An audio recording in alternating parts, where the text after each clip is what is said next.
Hi everyone, thanks for downloading episode 7 of the Woke Mommy Chatter podcast. Today I'm chatting with Kelly Greenawalt, a self-described freckle-faced white mom of 6 kids, including 2 beautiful black daughters. Kelly is an author, and today we're talking about her Princess Truly series, and in particular, the book I Am Truly, illustrated by Amariah Rauscher.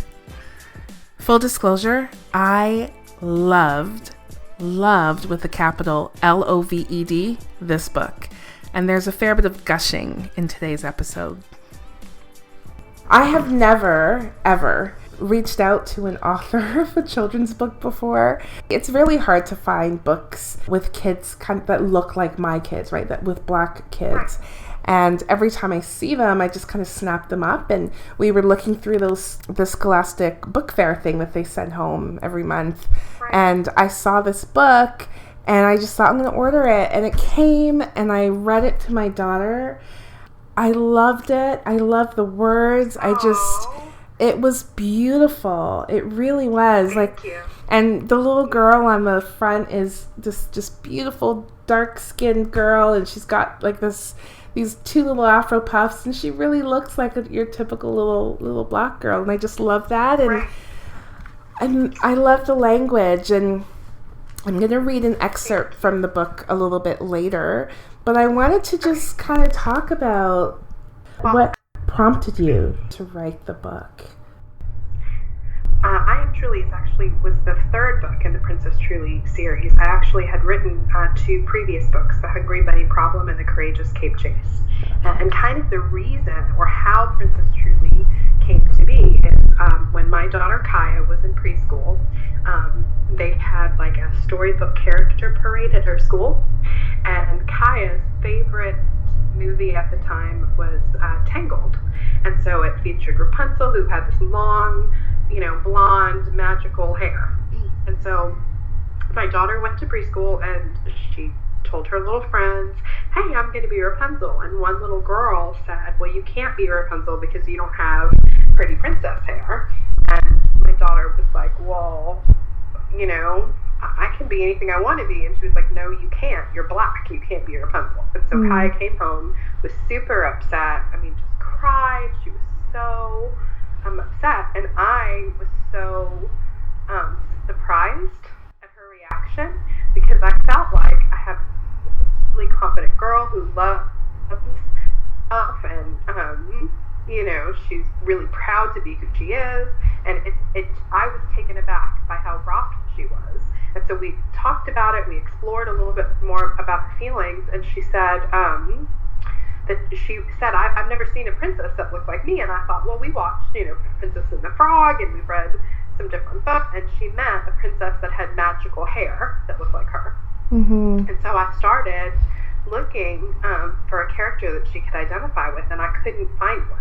I asked my librarian, and I was talking in Barnes & Noble, I was Googling, and I couldn't find a story about a black princess that had magical curly hair. And so I decided, to write the book.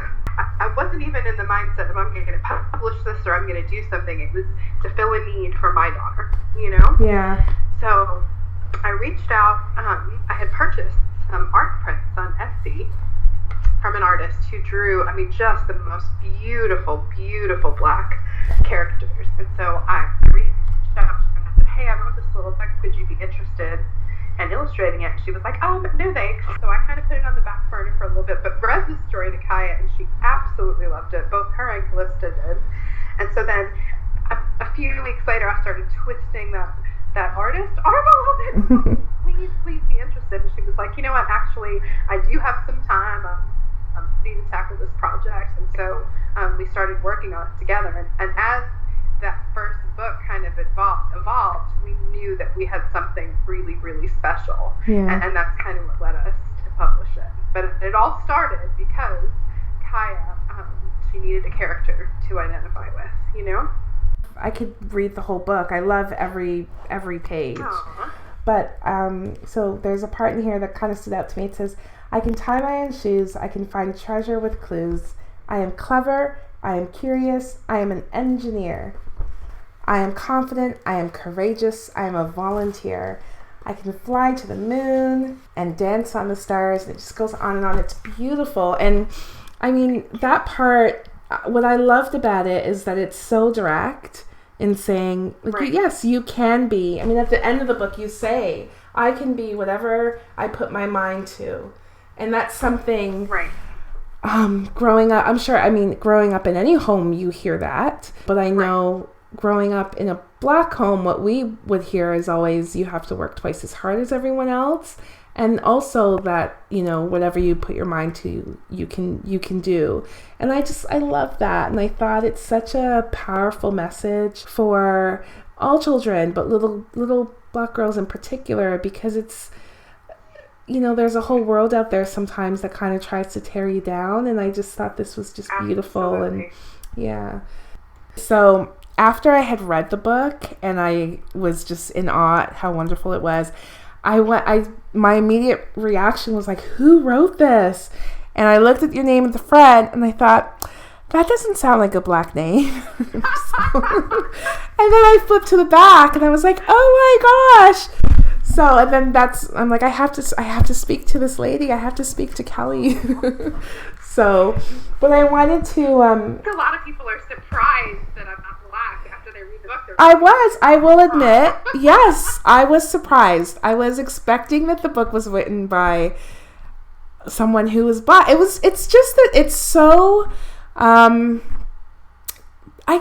I think for a lot of Black families, because it is so difficult. I mean, I keep saying it's so hard to be. It's not like it's, you know, we walk around and we're kind of like, oh my gosh, it's so tough to be a Black person. But there's a lot of, we talk about, I mean, we have a name for it now. We call it microaggressions and things that kind of like wear you down.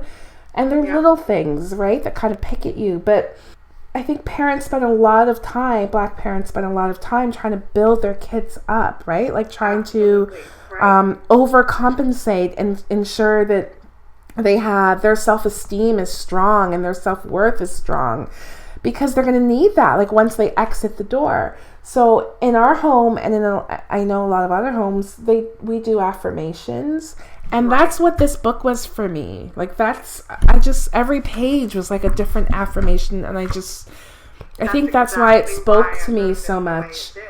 That's exactly why I wrote the book the way I did. So the original two Truly books were more just these magical stories, you know, about a little princess with curly hair who could solve problems and was really smart.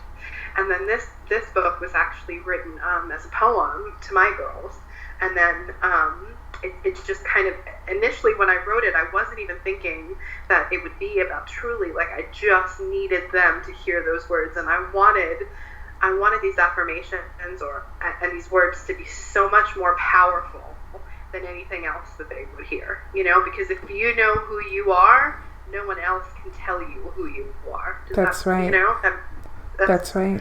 And so it started out as that, and then when I read it to Mariah, who's the illustrator of the Truly series, she said, I think that this could be a Truly book. And I thought, well, you know, it really could be. And so we started changing and adding and making it something that could be illustrated and that could be really fun too. And we just were so taken aback by how many people fell in love with this book, you know? And originally, I don't know if you know this, but this was a very small self-published project.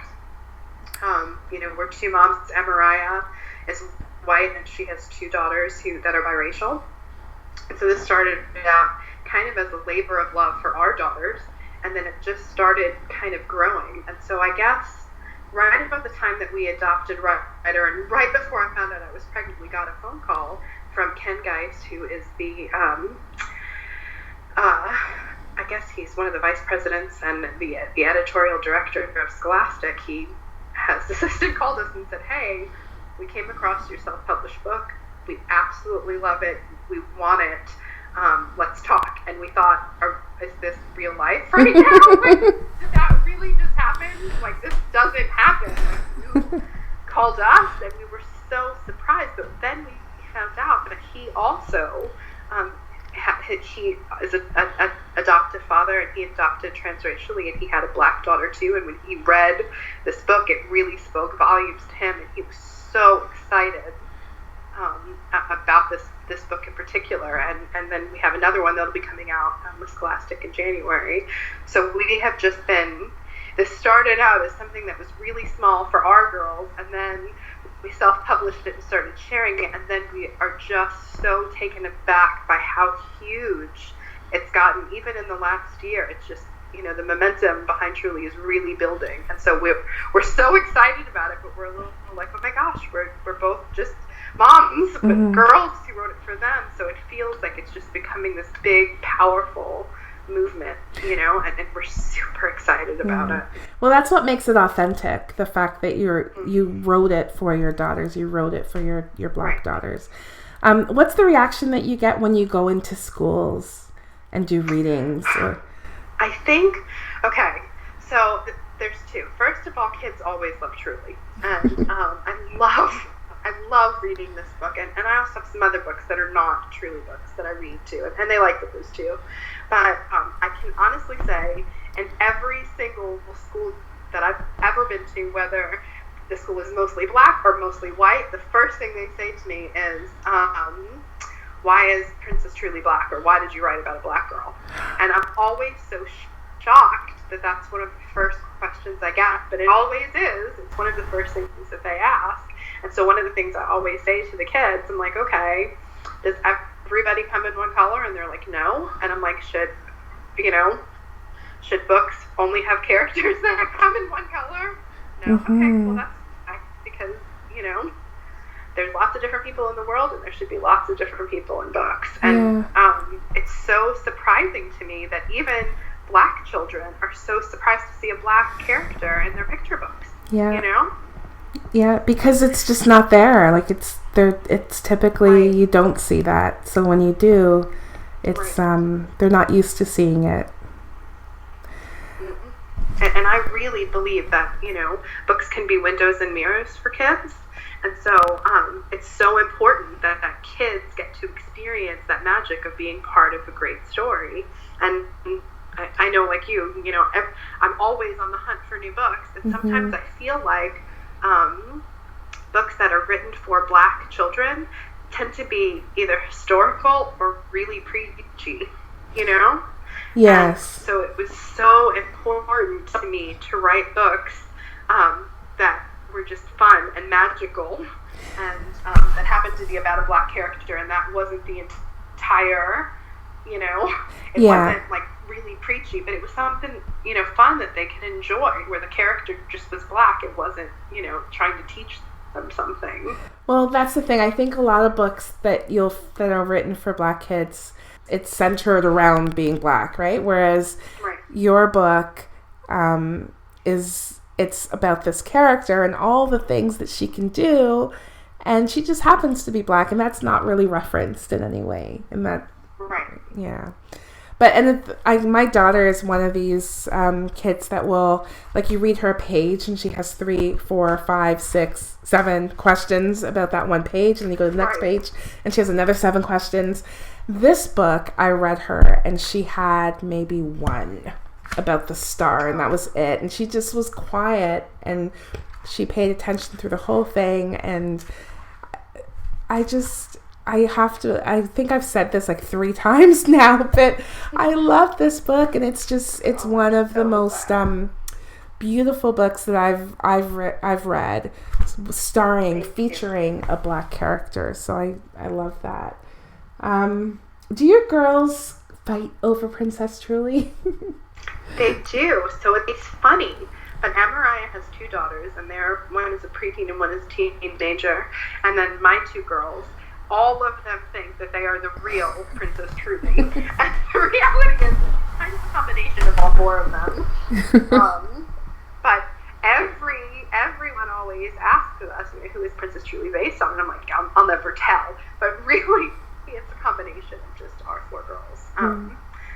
Callista loves to swim and play basketball, and Kaya loves to dance. And one of Mariah's daughters is really interested in going to college in Japan and has been learning Japanese. And so we just took lots and little bits of all four of their personalities, because I felt like I wanted Princess Truly to be any girl, so that any girl could identify with her, And we just, we wanted her to be so special that every little girl could find, could really identify with her. And I feel like we did a really good job of that. Yeah. So that any girl that reads the story feels like she could be Truly. Thank you for that. What what do you hope for the future for your family? Actually, I want to ask you first. So you've got 6 kids. Your oldest son is how old? 15? He's 15. And now you have a baby who is 11 months old. 11 months. What is your house like? What is your house like on a day-to-day?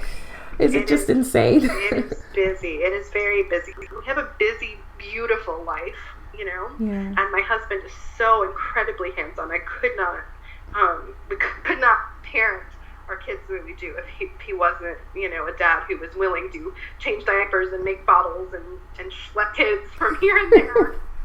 He probably doesn't have much of a choice with 6 kids, right? He doesn't, but he's always been amazing. Good. 6 kids, always like, okay, who's going here? Who's going there? Yeah. Like a CEO of a company. And we're trying to manage everybody's activities and what they're doing and make sure that nobody forgets their lunch or their book report or the sneakers that they need for the activity that they're doing right after school. And then this last year, my mother offered to move in with us to help take care of the kids. And so she moved in with us, I believe, last March. And that has just been so wonderful for us. To have an extra set of hands. Yeah. Yes, to have an extra set of hands so that if I have, a school reading to go to that day, the little ones, their lives aren't as disrupted where they're having to go to, babysitter or something like that. Grandma's already here. Or even in the evening, it's great because she can, read a story or help with homework, and she really is hands-on too. And then my husband's parents are just about as hands-on. I feel like, they're constantly helping us with our crew too. Our kids have like this, even our friends and neighbors, our kids are getting to have this really wonderful childhood because we have such a big kind of support network that's like loving on us and helping us raise our crew. That's wonderful. That's great. Everyone needs that. Yes. I really appreciate you taking the time to talk to me and reaching out to me and telling me how much you love the book. Because, yes. It really matters to us too that we want to hear from other people, like, did you like it or did you not like it? No. And so it's very motivating for us. Yeah. I think it's kind of come full circle for me this year because over the last week or so, I probably have gotten over 100 pictures of little girls dressed up like Princess Truly, holding the book in their school because they chose to dress up like her for their character day. Oh, that's great. Parade. Yeah. Isn't that neat? That's wonderful. That's how it started for me, that my little girl didn't have a character to identify with. And when I wrote the first Princess Truly book, it was, I guess at this point, it's been almost 5 years. And so now to be getting those pictures, I mean, I was in tears. Mm-hmm. Every time I got a new one last week, I was sending them to Mariah and sending them to our publicist at Scholastic, and I'm like, you guys we cannot believe the response that we're getting. It's so cool. Well, I will let my daughter know that there's another book on the way, and there is in January. We will be eagerly awaiting the release of that book. It is so fun. Yeah. Mariah did such an amazing job with the illustrations, and I don't want to give too much away, but she goes to Egypt. And she's a mermaid, and she's hanging out in outer space, playing music with aliens. So it is a fun book. Yeah, mermaids are very big in our house right now. So that sounds great. And we're really excited too. We've been in talks with our friends at Scholastic this week, and this is a series that they're really passionate about. So even though we have this one coming out in January. There will be more. Many more. After that. So we're so excited about that. Well, I mean, you've certainly added to our library. It'll be prominently displayed. And I think for my daughter, it's given her a character to really identify with and kind of aspire and look up to. So I think it's just beautiful. And the illustrations are gorgeous. It's all round. Just so incredibly talented. Yeah. I mean, just so incredibly talented. She blows me away every day, and she's constantly drawing new things every day. She has a Facebook page too. I'll have to tell you about that later. And every single day she draws something new that just blows me away. Even if it's not about Truly, she just is so incredibly talented. Well, you guys clearly have a great partnership, so we do. Yeah, that's wonderful. Even though she initially turned me down and I had to twist her arm, we've become such great friends. Isn't it funny how life just kind of puts people in your way? You just kind of found her illustrations and they spoke to you and you loved them, and look at the partnership that you've developed. I think that's so beautiful.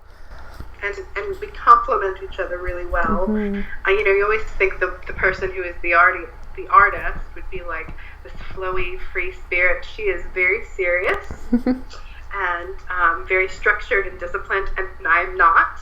Right. And so I always joke around. I'm the one who loves to chat and talk to people, and she's the one is very, she keeps my schedule and right. I'm on time for things. She's so fantastic. I love her so much.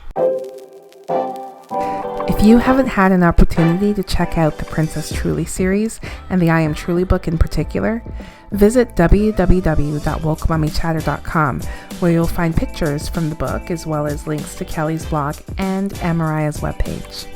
If you enjoy listening to the show, be sure to subscribe so you get automatic updates of new episodes every Tuesday.